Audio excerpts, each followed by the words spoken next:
તો મિત્રો નવો એક અપડેટ આવી ગયો છે ફાર્મમાં. આપણે વાછરડાઓના જે વાળા તમને બતાવ્યા હતા ઓળખાવના, એમાં અત્યારે ઢપનું કામ હાલે છે. બાકી વાછરડા તો જો કે છોડી મેલા છે. આપણે ગોદાવરી અહીંયા જ રાખવાની છે. આપણે હવે સેપરેટ બધાથી મોટાથી થોડીક છૂટી રહીએ તો આમ કંઈક સારી ગ્રોથ કરે એવું મને લાગે. બાકી તો જોયું જાય.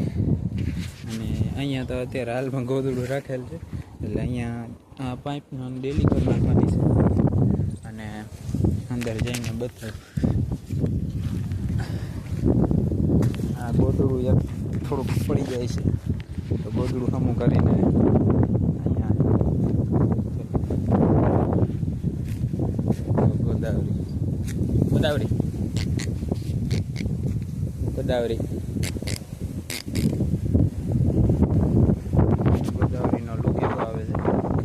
અને બાકી બધા અહીંયા થોડો તણતો થોડો પવન ને વડલાનો છાંયો એ બધું છે. આ આટલો અપડેટ હતો આજનો. તો બ્લોગમાં મળીએ.